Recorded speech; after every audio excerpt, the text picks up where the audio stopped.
Indeed, this is fibromatosis.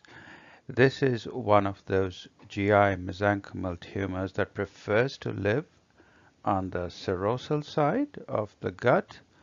Remember, most gastrointestinal stromal tumors or GISTs arise and are centered around the muscularis propria. So the serosal location is very suggestive of fibromatosis and tends to exclude a GIST. So here's the mucosa, here's the submucosa, here's the muscularis propria, and notice this lesion is largely centered on the serosa. Perhaps there is a little bit of infiltration of the muscularis propria. You also see there is some infiltration into the adjacent fat. This is fairly typical for fibromatosis, and often the margins are positive. Margins don't mean a whole lot. Tumors tend to recur even with negative margins, but that's a discussion for another day. So when I think of fibromatosis, to me the defining feature of fibromatosis are these long fascicles. These long fascicles, in my mind, distinguish fibromatosis from scar, which is a fairly close mimic. So here again are the long fascicles, but this picture also highlights the other very characteristic feature of fibromatosis, and that is the abundance of collagen. In fact, the collagen separates individual cells.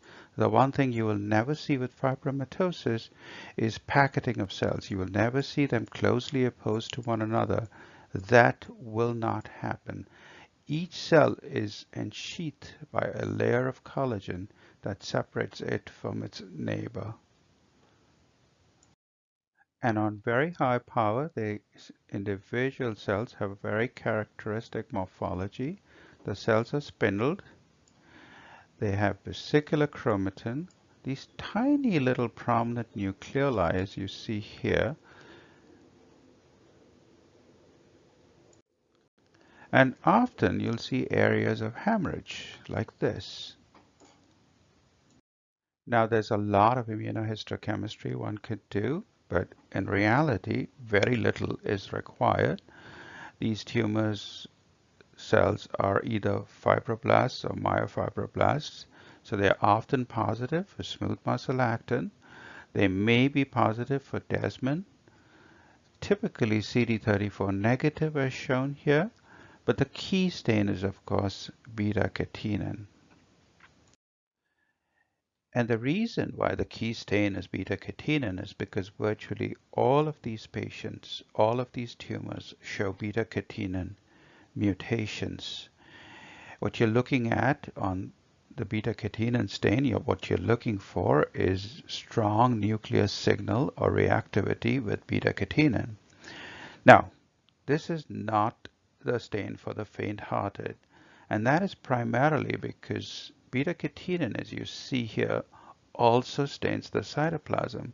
And the challenge is, how do you distinguish cytoplasmic reactivity from nuclear reactivity? And at times, we resort to sequencing these tumors to identify a beta-catenin mutation. So when it works well, it's helpful, but when you see strong cytoplasmic signal, it's somewhat of a challenge.